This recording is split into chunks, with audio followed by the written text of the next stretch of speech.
따라하세요. 하나님, 오늘도 큰 은혜 주실 줄 믿습니다.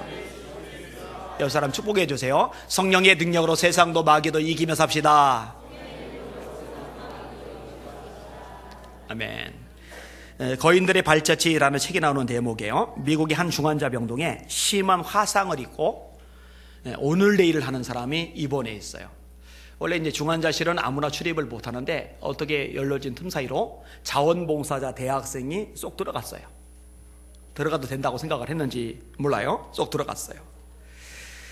소년의 기록을 보고 나이를 확인해요. 여기 써 있잖아요. 중학교 2학년 과정에 해당되는 영어 문법의 동사 변화를 그 아이 귀에다가 들려주기 시작하는 거예요. 이 대학생은 그 아이, 중학교 2학년짜리 아이가 지금 어떤 상태인지 사실 몰라요. 생명이 오늘 내일을 하고 있다는 걸 몰라요. 다만 생각해 보는 게 학과 진도 뒤처지면은 병원에서 태어나고 다시 한번 학교에 들어가고 나서 뒤따라가기 힘들까봐 이런 걸 좀 미리 해주면은, 특히 영어 같은 건 좀 미리 해주면은 좀 되겠다 생각이 들었던 거예요. 그래서 열심히 가르쳐 줬어요. 근데 놀라운 일은요, 의사들이 회복 가능성이 희박하다고 판정 내렸던 이 소년의 상태가 기적같이 좋아지기 시작했던 거예요. 진짜로 회복이 됐어요. 다 놀래요. 원인이 궁금한 거예요. 붕대를 풀던 날 소년에게 이유를 물었는데 소년의 대답이 걸작이었답니다. 들어보세요. 사실은 저도 가망이 없다고 스스로 포기하고 있었는데 한 대학생 형이 들어와서 다음 학기 영어 시간에 배울 동사 변화를 가르쳐주기 시작해서 놀랐습니다. 그 형은 네가 나와서 학교에 돌아가면 이것들을 알아둬야 공부에 뒤떨어지지 않을 거야 라고 하더군요. 그때 저는 확신했죠. 의사 선생님들이 내가 나을 것이라고 판단했나 보다. 그렇지 않고서야 이렇게 칭칭 붕대를 감고 있는 나에게 다음 학기 동사 변화를 가르쳐 줄 리가 없지. 그때부터 마음이 기쁘고 소망이 생기기 시작했습니다. 이게 엉뚱한 작용을 한 거예요. 내가 멀쩡해질 거라고 의사 선생님이 판단하셨으니까 대학생 형이 들어와서 동사 변화 가르치도록 봐준 거겠지. 그러면 나 살 수 있는 거겠네. 이 소망이 몸을 강건하게 만든 거죠. 이런 예들은요 많아요. 제가 각 대학의 연구 자료만 가지고 설명해도 많이 설명할 수 있을 거예요. 수요일 날도 좀 인용을 했고 금요일 날도 제가 좀 인용을 했어요. 이런 자료는 많아요. 아무튼 이 대학생 참 잘한 거예요. 왜냐하면 사람을 살리는 일을 했으니까. 세상에 사람을 살리는 것보다 더 귀하고 더 값어치 있고 더 보람찬 일이 어디 있겠어요. 한 아이를 살렸으니까 얼마나 값진 일이겠어요. 이제 6월부터 메타보리 학습법 이제 공부를 통해서 어린 아이들 전도를 할 거예요. 좋은 결과들이 있을 거예요. 여러분, 이렇게 공부 때문에 오지만 이 공부 때문에 왔다가 말씀을 듣고 그 말씀 때문에 구원받을 수 있다면 사람을 살리는 거죠. 이보다 가치 있고 보람 있고 귀한 일이 어디 있겠어요. 하나님이 정말 기뻐하실 줄 믿습니다. 우리 전도 특공대가 수요일마다 모여서 열심히 전도를 하네요. 그 수고 때문에, 그 기도 때문에 한 영혼이라도 복음을 들을 수 있다면 지금 당장 예수 믿고 예수 비전교회에 나오지는 않을지라도 복음은 씨앗이거든요. 말씀은 씨앗이거든요. 씨앗이 뿌려져야 언제고 싹이 돋고 자라고 열매로 결실을 맺게 되는 거거든요. 여러분, 우리가 지금 누군가 전도할 때요, 그 영혼이 결실돼서 교회로 딱 와서 예수 믿겠다고 하면요, 내가 지금 전도해서 온 걸 수도 있지만 대부분은 오래전에, 그 전에 누군가가 씨앗을 뿌렸던 것들이 싹이 돋고 자라서 지금 결실을 맺는 경우가 대부분이거든요. 하나님이 사람을 살리는 이 일에 큰 복을, 능력을, 축복을 허락해 주실 줄 믿습니다. 살리는 건 값진 일이에요. 너무너무 값진 일이에요. 이 반대로 죽이는 일, 이거는 참 비극적인 일이죠. 불행한 일이죠. 사실 우리의 행동도, 우리의 삶도, 우리 입술의 말조차도 사람을 살리는 쪽에 집중할 수 있어야 돼요. 몇 주 전에 제가 설교했죠. 따라합시다. 죽고 사는 것이 혀의 힘에 달렸나니 혀를 쓰기 좋아하는 자는 혀의 열매를 먹으리라. 말로 사람을 살릴 수도 있는 거예요. 말로 사람을 죽일 수도 있는 거예요. 제가 이번 주에 머리를 깎았어요.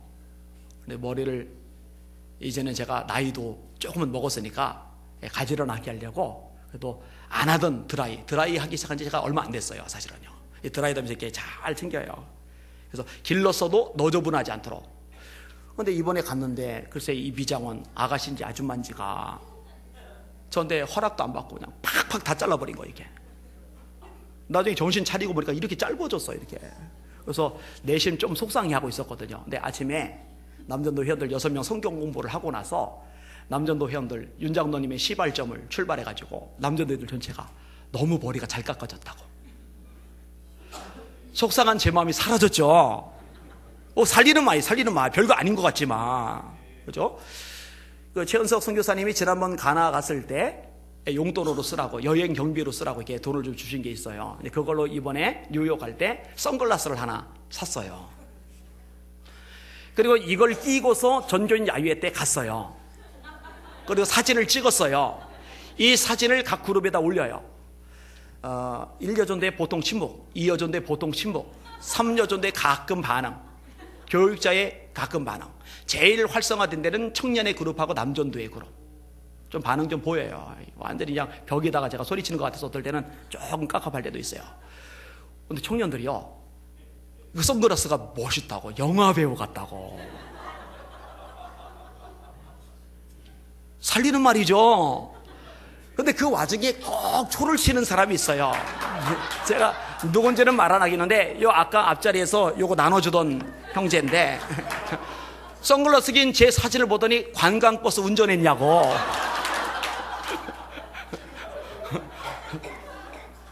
그 사람 죽이는 말이에요, 그거는. 여러분, 말 한마디도 칭찬하고 격려하고 세워주고 축복하고 힘을 얻게 해주고, 여기는 여러분들은 살리는 역할을 하실 수 있기를 예수님의 이름으로 축원합니다. 오늘 설교 제목 따라합시다. 죽이는 자로 살지 말고 살리는 자로 살자. 한 번 더요. 죽이는 자로 살지 말고 살리는 자로 살자. 오늘 본문에서 죽이는 역할을 잘하는 사람들이 등장하네요. 바리새인이에요.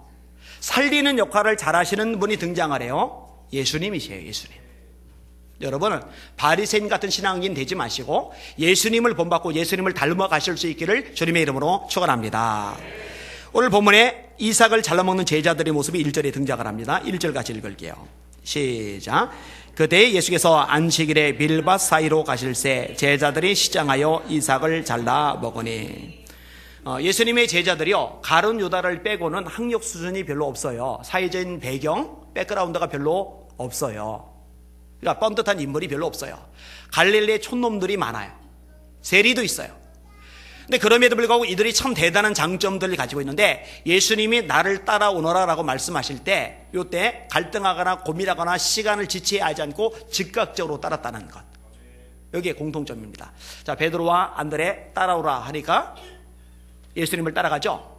야고보와 요한 따라오라 하시니까 그 붙인 세배대를 배와 함께 버려두고 예수를 따르니라. 즉각 따라가요. 마태가 세관에 앉아 돈 계산하는데 따라오라 하니까 즉각적으로 예수님을 따라가요. 이런 사람들이 참 대단해요. 근데 문제가 뭐냐? 예수님을 따라다니는 동안에 수입이 없어요. 돈벌이 간대요. 또 예수님조차도 돈에 관심이 없어요. 예수님의 관심사는 영혼들 건지는 거예요. 마가복음 1장, 우리가 또 다른 가까운 마을들로 가자. 내가 거기서도 전도하여야 하리니 이 일을 위하여 내가 왔노라. 또 다른 가까운 마을들로 가자. 내가 거기서도 전도하여야 하리니 이 일을 위하여 내가 왔노라. 저와 여러분들은 먹는 데 관심이 많잖아요. 그죠? 맛있는 거 먹고 싶잖아요. 근데 예수님은요, 그것도 별 관심이었어요. 요한복음 3장에 보니까 배고프신 상황에서 제자들이 먹을 걸 구하러 가셨어요. 그 사이에 예수님이 수가성에 불쌍한 여자를 구원해내세요. 제자들이 먹을 걸 드리니까 주님이 엉뚱한 말씀하세요. 나는 이미 먹었다. 우리들 말고 누가 먹을 거 대신 갖다 드렸나? 근데 주님이 하신 말씀이 있는데, 나의 양식은 나를 보내신 이의 뜻을 행하며 그의 일을 온전히 이루는 이것이니라. 예수님의 양식이 뭐냐? 하나님의 뜻을 이루어드리는 거. 하나님의 뜻은 뭐냐? 이 한 영혼 구원받는 거. 멸망받을 영혼, 심판받을 영혼, 지옥에 떨어질 영혼 구원받아 하나님의 자녀가 되도록 만드는 것. 이게 예수님의 양식이란 말이에요. 그러니까 이런 예수님을 따라다니다 보니까 제자들의 형편은 늘 열악한 거예요. 노숙할 때가 많아요. 제대로 못 먹을 때가 많아요. 게다가 적대적인 종교 지도자들의 반응 때문에 힘들고 곤란한 일도 많이 겪는 거예요. 오늘 본문에도요, 얼마나 배가 고프냐. 빵조차도 못 먹는 거예요. 빵조차도. 그래서요, 주먹밥이라도 만들고 가지고 다니면서 이거 먹으면 될 텐데 주먹밥조차도 없어서요, 너무 배고프니까 밀 이삭을 비벼가지고 그 생 꺼끌꺼끌한 거를 입에다 넣고 씹기 시작하는 거예요. 딱하죠. 인간적으로 보면 참 딱하죠. 참 빈궁한 거예요. 자, 이 모습을 바리새인들이 봤어요. 바리새인들이 보고 나서 야, 참 안 됐다. 우리 저 예수님 저 제자들 먹지도 못해서 얼마나 배고프면 밀 이삭 저 꺼끌꺼끌한 거를 그냥 생으로 씹어 먹을까. 우리 떡이라도 갖다 주자. 이러면 좋을 텐데 그게 아니에요. 대번 정죄를 하는 거예요. 판단하는 거예요. 공격을 하는 거예요. 욕을 하는 거예요. 자, 2절 말씀 같이 읽을게요. 시작. 바리새인들이 보고 예수께 말하되 보시오, 당신의 제자들이 안식일에 하지 못할 일을 하나이다. 이 바리새인들은요, 기도 많이 해요. 이 바리새인들은요, 성경 많이 읽어요. 이 바리새인들은요, 예배 잘 드려요. 이 바리새인들은요, 헌금 잘 해요. 이 바리새인들은요, 금식도 해요. 그런데 이 바리새인들에게는 가장 본질적인 것이 하나 빠졌는데 긍휼의 마음이 없어요. 헤세드라고 그러죠. 자비라고도 번역을 하죠. 긍휼이 없어요. 긍휼이. 그러니까 본질이 빠져 있는 거예요. 잘 들으세요. 신앙은 형식이 아니라 본질이 중요합니다. 신앙은 형식이 아니라 본질이 중요합니다. 사람들은요, 바리새인 다 믿음 좋다고 그래요. 본받을 만한 신앙 수준이라고 말해요. 야, 신앙생활은 저렇게 해야 돼. 박수를 쳐요. 그런데 사실 하나님이 보실 때, 우리 주님이 보실 때 이거 다 엉터리예요. 다 가짜예요. 우리 주님은 안 속아요. 긍휼이 없는 거예요. 사랑이 없는 거예요. 자비가 없는 거예요. 헤세드가 빠져버린 거예요. 같은 패턴이 누가복음 13장에 나오는데 제가 읽어드릴게요. 예수께서 안식일에 한 회당에서 가르치실 때, 이때도 안식일이에요. 오늘 보면 안식일이죠. 18해 동안이나 귀신 들려 앓으며 꼬부라져 조금도 펴지 못하는 한 여자가 있더라. 저는 비행기 타는 시간이 너무 싫어요. 비행기 자꾸 타서 부럽다고 하는 사람들 있는데 뭘 몰라서 그래요. 진짜 힘들어요. 게다가 제가 의수를 이렇게 끼고 있잖아요. 이거 끼고서 비행기 타고 14시간 있으면요, 아파요. 너무 아파요. 뭐 어쩔 줄을 몰라요. 어쩔 줄을 막. 아주 생 곤욕을 치러요. 그래서 가급적이면은 통로 자리, 그리고 제일 좋은 자리는 사실 그 스튜어디스들이 앉아 있는 쪽이 있어요. 그 마주보고 있는 자리. 거기는 다리를 쫙 펼 수가 있어요. 제일 나쁜 자리는 가운데 자리. 저는 이제 화장실을 자주 가는 타입이거든요. 근데 가운데 자리가 딱 고정이 되면은요, 꾹꾹 참아요. 한 번이나 두 번 가요. 왜냐면 3-4번 가면은 싫어하니까, 짜증내니까. 그래서 이제 통도 자리를 원하는데, 여러분 그러고서 14시간을 버티는데 그걸 힘들어하는데, 이 조금 전에 인용한 구절에는 꼬부라져서 이 허리를 펴지 못하는 상태로 18년을 지낸 거예요. 얼마나 답답하겠어요, 여러분. 죽을 맛이죠. 사는 게 지옥이죠. 예수께서 보시고 불러 이르시되 여자여, 네가 네 병에서 놓였다 하시고 안수하시니 여자가 곧 펴고 하나님께 영광을 돌리는지라. 그러면은 여자는 좋아 날뛸 거고, 그 가족들 난리가 날 거고, 주변 사람들도 막 박수치면서 축하한다고, 정말 복이라고, 이제 당신 마음껏 돌아다닐 수 있다고 이래줘야 될 상황이잖아요. 이때 초를 치는 사람이 있어요. 종교 지도자예요. 회당장. 이렇게 말합니다. 회당장이 예수께서 안식일에 병 고치시는 것을 보고 분내어 화를 내는 거예요. 무리에게 이르되, 예수님 보고는 감히 말을 못해요. 권위가 있으니까. 근데 엉뚱하게 자기보다 권위가 약한 무리들, 회당에 모이는 무리들 보고 화를 내는 거예요. 분내어 무리에게 이르되, 일할 날이 엿새가 있으니 그동안에 와서 고침을 받을 것이요 안식일에는 하지 말 것이니라. 자, 이 회당장에게도 본질이 빠져있죠. 뭐가 빠졌어요? 이 18년간 고생한 여인에 대한 불쌍히 여기는 마음, 헤세드가 없는 거예요. 긍휼이 없는 거예요. 사랑이 없는 거예요. 여러분, 사랑이 없는 사람은요, 상대방 입장에서 생각할 수가 없습니다. 신앙이 좋은 게 아닙니다. 본질이 빠져버린 거예요. 엉터리.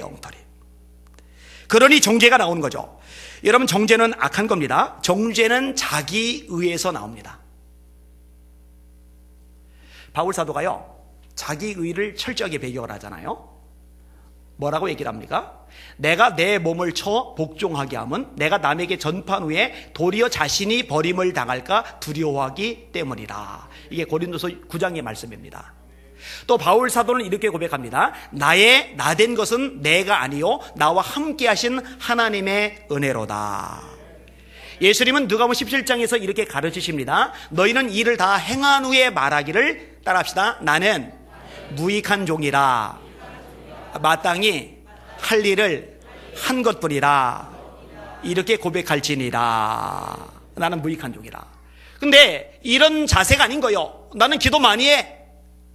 나는 성경 많이 읽어. 나는 예배 잘 드려. 나는 헌금 많이 해. 나는 금식 잘해. 이게 자기의가 되어버렸어요. 자기 공로의식이 되어버렸어요.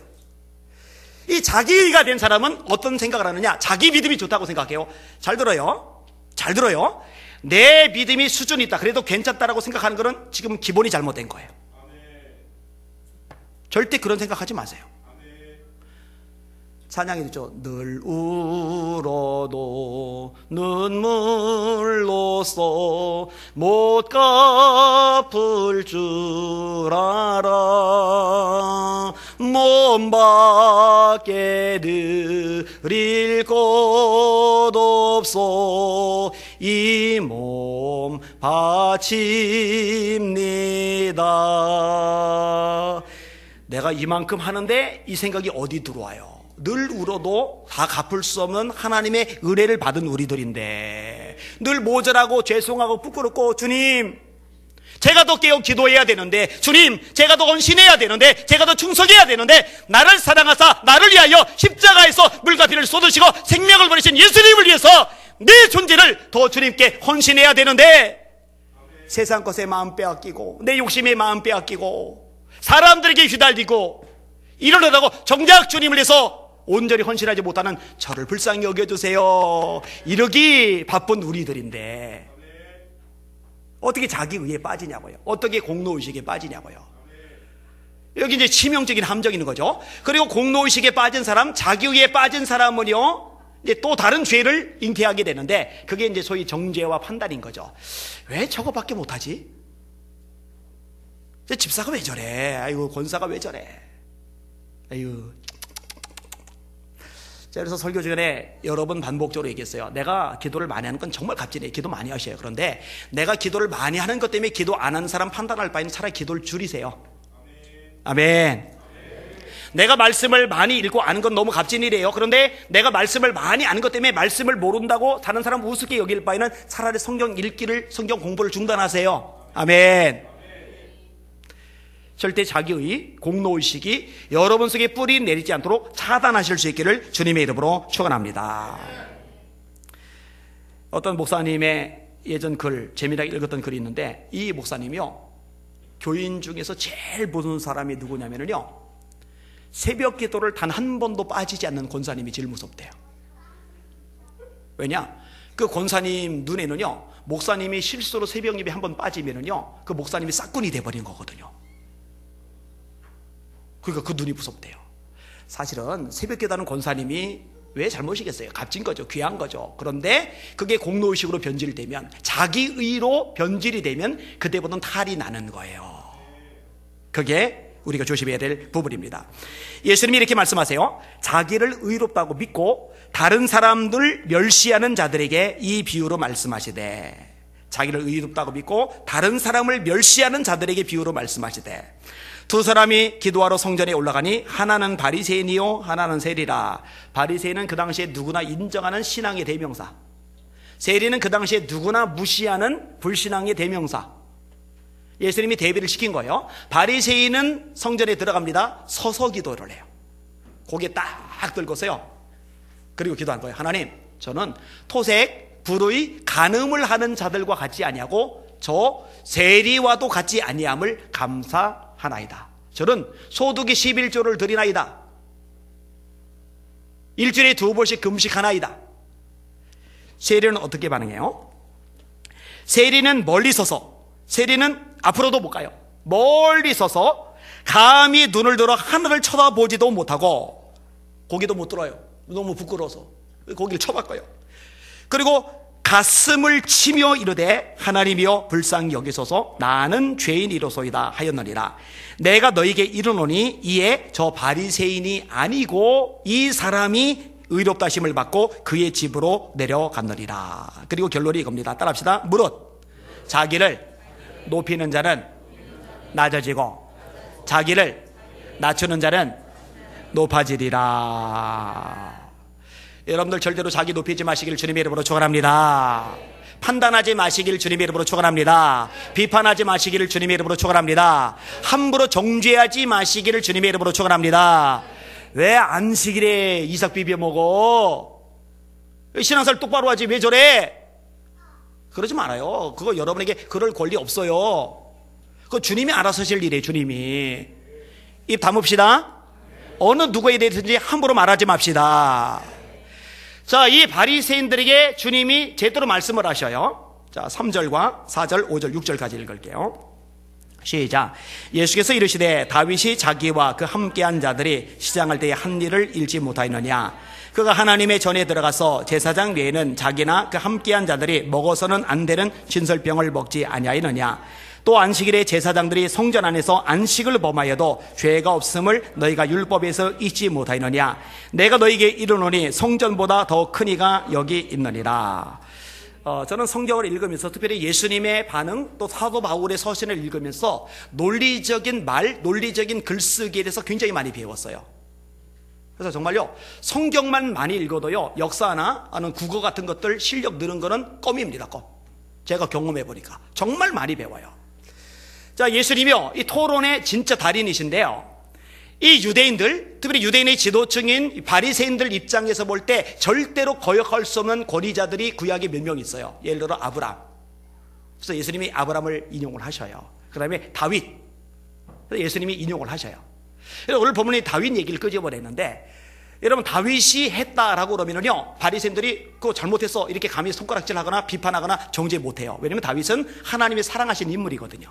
하나님이 인정하신 인물이거든요. 왕이면서 동시에 선지자이고 성경을 많이 쓴 사람이거든요. 시편의 상당 부분은 다윗이 썼으니까. 그리고 그 당시에 이 시편은 경전으로 인정받고 있던 시대니까 다윗이 했다 그러면 아무도 이의 제기를 못하는 거예요. 예수님이 다윗을 끄집어 드리는 거예요. 사울을 피해 도망을 다녀요. 먹을 게 없어요. 더 지나가면 지쳐요. 굶어 죽어요. 이때 제사장이 성전에 놔뒀던, 성전에 아니고 성막에 놔뒀던 진설병, 이걸 물려낸 거, 이거 원래 제사장만 먹어야 되거든요. 근데 굶어 죽게 생긴 다윗과 그 일행에게 이 진설병을 내주니까 다윗 일행이 그걸 먹고서 살았어요. 근데 너희들 그거 보고 뭐라고 안 하잖냐. 그 사람 사는 게 더 우선 아니냐. 밀 이삭 비벼 먹은 거 가지고 안식일을 범했다고 뭐라고 하니까 지금 다윗 얘기를 끄집어낸 거예요.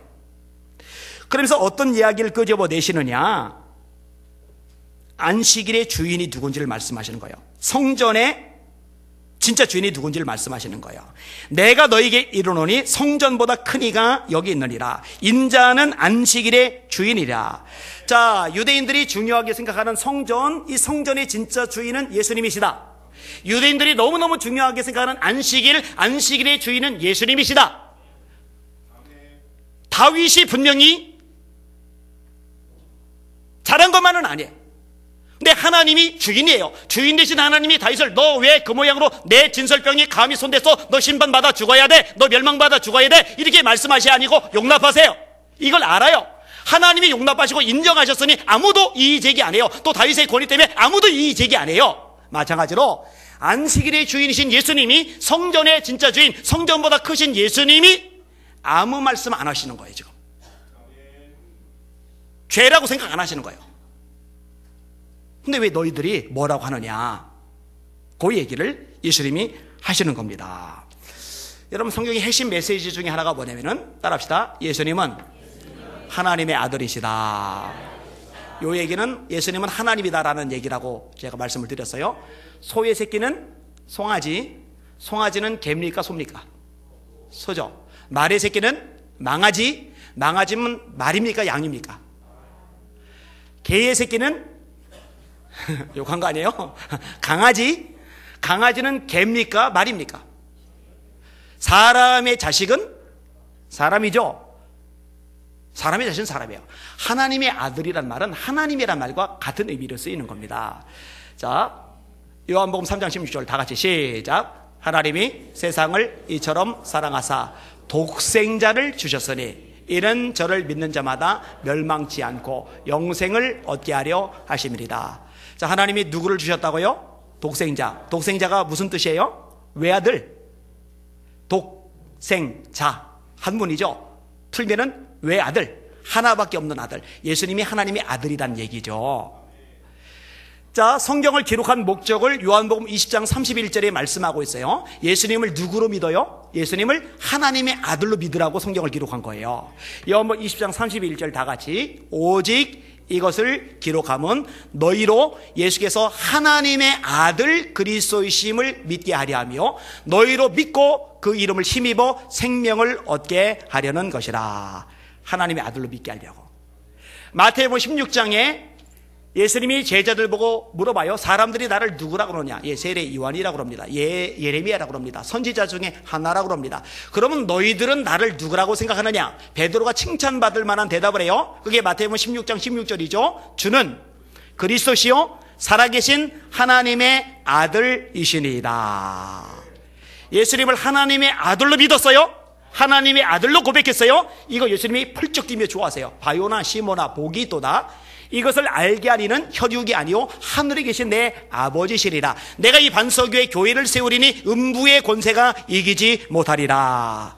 우리도 동일하게 고백해야 돼요. 따라합시다. 예수님, 당신은 하나님이십니다. 다시 한번, 예수님, 당신은 하나님의 아들이십니다.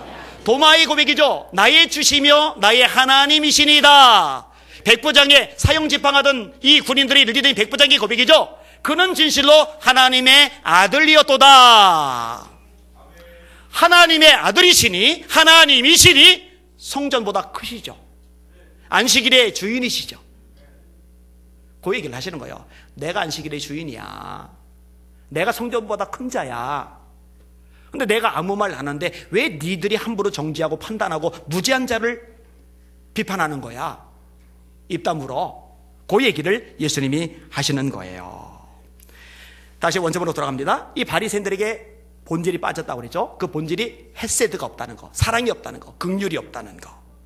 그래서 오늘 본문이 예수님이 아주 이들의 문제점이 뭔지를 정확하게 찝어내시는데 그게 7절 9절입니다. 7절 같이 읽을게요.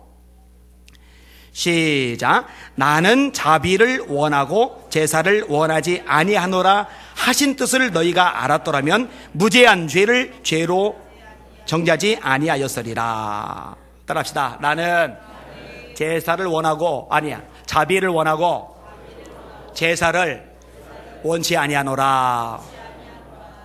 오늘 하나님이 제사 싫어하세요? 예배 싫어하세요? 아니요.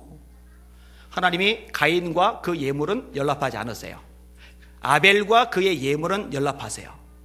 사람을 받아들이는 것과 그 사람이 드리는 예배를 받아들이는 것은 세트로 묶여져 있어요. 하나님이 여러분의 예배를 받으시면은 하나님이 여러분을 받으신다는 얘기예요. 여러분은 하나님이 받으실 만한 예배 드리시기를 주님의 이름으로 축원합니다. 제가 종종 가르치죠. 예배는 내가 은혜 받는 게 주목적이 아니에요. 오늘 찬양대 좋았네. 오늘 말씀 감동적이었어. 그게 중요한 게 아니에요. 예배를 하나님이 받으셨느냐 받지 않으셨느냐 그게 중요한 거예요. 나는 감동을 받았는데 하나님이 나 네 예배 오늘 안 받았다 그럼 말짱 도루묵이에요. 하나님이 본질이에요. 하나님이. 예수님이 이렇게 말씀하세요. 하나님은 영이시니 예배하는 자가 신령과 진리로 예배할지니라. 아버지께서는 이렇게 자기에게 예배하는 자들을 찾으시느니라. 예배를 그만큼 중요시 여겨요. 그런데 그렇게 중요시 여기는 예배보다 더 중요한 게 뭐냐? 그게 자비라는 거예요. 그게 헤세드라는 거예요. 그게 긍휼, 그게 사랑이라는 거예요. 사랑이 빠진 예배, 자비가 빠진 예배, 긍휼이 빠진 예배, 싸늘한 심령으로, 메마른 심령으로, 무뎌진 심령으로 드리는 예배는 하나님 앞에 의미가 없다는 거예요. 이런 부분은요, 예배만 국한된 게 아닙니다. 성경은 명확히 말씀합니다. 내가 사람의 방언과 천사의 말을 알지라도 사랑이 없으면 소리나는 구리와 울리는 꽹과리가 되고. 천사의 말 얼마나 유창해요. 근데 하나님이 시끄러 입 다물어, 꽹과리 소리 그쳐. 왜? 사랑이 없다고. 사랑이 없다고. 내가 예언하는 능이 있어 모든 비밀을 알고 또 산을 옮길 만한 모든 믿음이 있을지라도 사랑이 없으면 내가 아무것도 아니요. nothing. 아무것도 아니에요. 아무것도. 폼 잡지 말아요. 여러분, 모든 비밀을 알 만큼의 예언의 은사면 다니엘급입니다. 예레미야급입니다. 이사야급입니다. 근데 사랑 없으면 아무것도 아니래요. 산을 옮길 만한 믿음, 이건 엘리야급이에요. 엘리야급. 하늘에서 불이 내리게 하는 믿음의 사람, 엘리야급. 3년 6개월 동안 비가 오지 않게 하는 엘리야급. 기도했더니 비가 내려야 하는 엘리야급. 산을 옮길 만한 모든 믿음이 있을지라도 사랑이 없으면 내가 아무것도 아니야. nothing. 아무것도 아니야 그거. 그 다음에 뭐라고 말해요? 내게는 모든 것으로 구제하고 또 내 몸을 불사르게 내어줄지라도 사랑이 없으면 내게 아무 유익이 없느니라. 유익이 없다는 거예요. 없다는 거예요. 자, 이런 얘기를 바리새인들에게 해주고 있는데요, 한 가지 에피소드가 또 진행이 돼요. 자, 9절과 10절에 예수님을 고발하는 사람들, 뒤에 문맥을 보면 이들도 바리새인들이에요. 자, 9절과 10절 읽어볼게요. 시작. 거기에서 떠나 그들의 회당에 들어가시니 한쪽 손 마른 사람이 있는지라. 사람들이 예수를 고발하려 하여 물어 이르되 안식일에 병 고치는 것이 옳으니까. 여러분, 질문을 던지는데요, 배우고 싶어서 질문하는 사람은 멋있는 사람입니다. 몰라도 모르는 척 드러내고 싶지 않아서 입 다무는 사람보다 질문하는 것은 귀한 거예요. 그런데 상대방을 함정에 빠뜨리려고 질문을 던지는 거 있죠, 요거는 아주 못돼 처먹은 거예요. 상대방 난처하게 만들려고 질문 던지는 거. 지금 이 사람들이 질문 던지는 거는요, 예수님을 올무에 몰아달라고, 고발하려고. 안식일에 병 고치는 게 옳습니까? 옳다고 그러면은 당신 율법 어겼어? 율법에 의해서 당신 돌 맞아 죽어야 돼. 이렇게 할 수 있는 거죠. 사내들인 공회에 고소할 수가 있는 거죠. 예수님은요, 사람의 속을 꿰뚫어 보세요. 이 질문을 하는 사람들의 마음, 의도를 꿰뚫어 보셨어요. 그래서 아까 말했듯이 예수님 참 대답을 잘하세요. 저는 예수님의 대답을 묵상하면서 대화의 요령을 참 많이 익혔어요. 자, 예수님이 뭐라고 말씀을 하셔요? 자, 11절 12절 같이 읽겠습니다. 시작. 예수께서 이르시되 너희 중에 어떤 사람이 양 한 마리가 있어 안식일에 구덩이에 빠졌으면 끌어내지 않겠느냐? 사람이 양보다 얼마나 더 귀하냐? 그러므로 안식일에 선을 행하는 것이 옳으니라 하시고. 자, 안식일에 양이 구덩이에 빠졌어요. 놔두면 죽어요. 손해를 봐요. 그러면 안식일이지만 그깟 양 한 마리 손해 안 보려고 그의 끄집어낸단 말이에요. 그런데 지금 이 회당에 있는 사람은요, 손이 말라버렸어요. 앉지도 못해요. 물건을 짚지도 못해요. 일도 못해요. 거울을 볼 때마다 자괴감에, 열등감에 빠져들어요. 내 꼴은 왜 이 모양일까? 나는 왜 이렇게 태어났을까? 여러분, 이거는 겪어보지 않은 사람은 몰라요. 저도 한 팔이 없었잖아요. 이 한 팔이 없는 게요, 남들이 생각하든 생각하지 않든, 남들이 보든 보지 않든요, 제 의식 속에서 계속 눈치를 보는 거예요. 제가 성령의 충만을 받았을 때 그제서야 성령의 능력으로 비로소 눈초리에서 벗어나서 담대하게 되었죠. 그 전까지요, 정말 힘들었어요. 그러니까 앞자리 안 앉았죠. 저 자리 안 앉았죠. 이 팔 볼까봐. 같이 다닐 때 나란히 안 가죠. 이 팔 볼까봐. 숨어 다니죠. 뒤 절대 안 쳐다보죠. 뒤에서 이 팔 볼까봐. 손이 이렇게 오그라들어 있으면 이거 보이기 싫은 거예요. 내가 봐도 꼴 보기 싫은 거예요. 열등감 생기는 거예요. 얼마나 가련해요. 얼마나 불쌍해요. 이 여인의 입장에서, 이 가련한 손 마른 사람 입장에서, 여인인지 아닌지는 모르겠네요. 생각했더라면은, 그치, 이런 사람 건져줘야지. 양 건지는 것보다 더 귀한 일이지. 이렇게 생각해야 되는데 그렇지 않거든요. 이걸 예수님이 찝어내신 거예요. 니들 양은 안식일이라도 건져내는데 양보다 귀한 사람 건져내는 거 왜 이걸로 트집 잡으려는 거야? 그 얘기를 하시는 거예요. 자, 옳은 말씀 하셨죠? 그러면 정말 영적으로 제대로 된 사람 같으면 이런 책망을 들었을 때, 이런 지적을 받았을 때, 그래, 우리 신앙이 잘못됐구나. 우리 본질이 문제가 있구나. 정신을 차려야 되잖아요. 근데 그렇게 안 나와요. 이게 이제 바리새인들의 문제점을 더 극대화시키는 거예요. 열받는 거죠. 이가 갈리는 거죠. 감히 존경받는 지도층인 우리들을 사람들 보는 앞에서 개망실을 줘? 어쭈? 저거 봐라. 그리고 어떻게 해요? 마지막 구절이죠. 고치신 다음에, 일단 고치신 다음에 13절 같이 읽을게요. 시작. 이에 그 사람에게 이르시되 손을 내밀라 하시니 그가 내밀매 다른 손과 같이 회복되어 성하더라. 이 기적을 보고 사람들은 놀래요. 이 당사자는 기뻐요. 당사자 가족들도 기뻐요. 그런데 이를 가는 사람들, 바리새인들, 마지막 절 같이 읽겠습니다. 시작. 바리새인들이 나가서 어떻게 하여 예수를 죽일까 의논하거늘. 예수님은 살리는데 바리새인 요 인간들은 죽일 작정을 하고 있어요. 믿음 좋은 거예요? 좋은 거 아니에요. 껍데기만 그럴듯한 거예요. 그래서 마태복음 23장에 예수님은 이들을 뭐라 하시느냐? 회칠한 무덤이라고 그래요. 회칠한 무덤. 페인트 칠을 해서 알록달록 예쁘장한데 속에는 썩은 시체 뼈다귀들이 있어요. 너희들은 회칠한 무덤이야. 화 있을진저 외식하는 서기관들과 바리새인들이여 칠화. 그 유명한 칠화. 저주받을진저 칠화. 너희는 가짜야. 겉은 번듯한데 예쁜데 봐줄만한데 박수 받을만한데 속은 썩었잖아. 냄새나잖아. 악취를 풍기잖아. 봐줄만한 게 아무것도 없잖아. 너희들은 저주받을 존재들이야. 예수님이 그렇게 싸납게 말씀하시는 적이 마태복음 23장 말고 없어요. 7화. 자, 조금만 더 설명할게요. 비교되죠. 예수님은요 사랑으로 사람을 보세요. 사랑으로 사람을 보면은요 어떤 마음이 생기냐면 불쌍히 여기는 마음이 생겨요. 예수께서 무리를 보시고 불쌍히 여기시니 이는 목자 없는 양과 같이 고생하며 유리함을 보셨습니다. 누군가의 연약함, 한계, 약점, 실수, 문제를 봤어요. 이 문제를 보고 사랑으로 보는 사람들은 아유 안 됐다. 불쌍한 마음이 생겨요. 이 바리새인들은 어떤 눈이냐? 사랑의 눈이 아니라 율법의 눈. 율법의 눈으로 보니까 판단해요, 정죄해요, 손가락질해요, 비판해요, 공격해요. 사랑의 눈으로 보느냐, 율법의 눈으로 보느냐 달라요. 사랑의 눈으로 보는 사람은요 그 상대방의 입장에 생각해 역지사지가 가능해요. 자기 입장에서만 보는 바리새인들 사랑이 없으니까 자기 입장에서만 보는 거예요. 자기 기준에서만 보는 거예요. 이 기준 어겼어. 이렇게 하면 안 되지. 이렇게 하면 틀렸지. 이렇게 하면 잘못됐지. 교회 안에요 바리새인 같은 사람이 많으면요 사람들이 죽어나가요. 상처를 받고요 교회의 환멸을 느끼게 되고요 정내미가 떨어지게 돼요. 영혼들이 죽어나가요.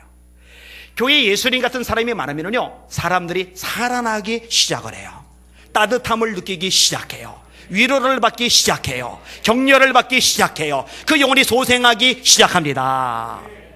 여기는 여러분들은 바리새인 같은 사람 하나도 없기를 예수님의 이름으로 축원합니다. 축원합니다.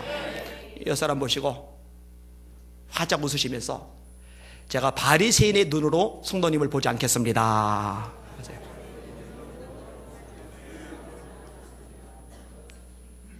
한 번 더.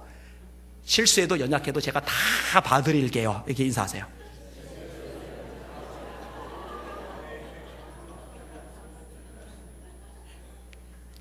아멘. 아멘. 우리 교회 안에는 바리새인 같은 사람 하나도 없고, 바리새인 같은 사람 많으면 말도 많고 탈도 많고 상처받고 어수선해져요. 근데 예수님 같은 사람이 많으면요 위로받고 격려받고 치유되고 변화되고 새 사람이 돼가는 거예요. 우리 교회는 어떤 교회가 되어야 될까? 우리들은 어떤 사람으로 살아야 될까? 마지막 한 번 더 따라합시다. 죽이는 자로 살지 말고 살리는 자로 살자.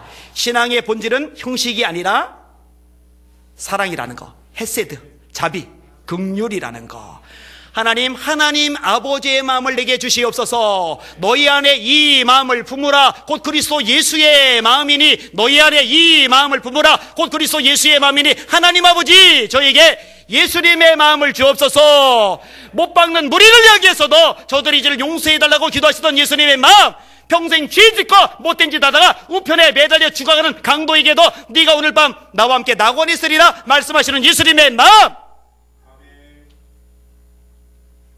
끝내 예수님을 부인하고 배반하고 부활의 주님을 만나고도 도망갔던 베드로를 찾아가셔서도 다시 고개 잡게 하시고 계좌로 세워주시는 예수님의 마음, 자기가 세상을 떠나 아버지께로 돌아가실 때가 이른 줄 아시고 세상에 있는 자기 사람들을 사랑하시되 끝까지 사랑하시리라. 끝까지 당신의 사람을 사랑하시던 예수님의 마음, 예수님의 마음을 가진 사람이 사람을 살리거든요. 그 마음을 가진 저와 여러분들 되시기를 주님의 이름으로 축원합니다.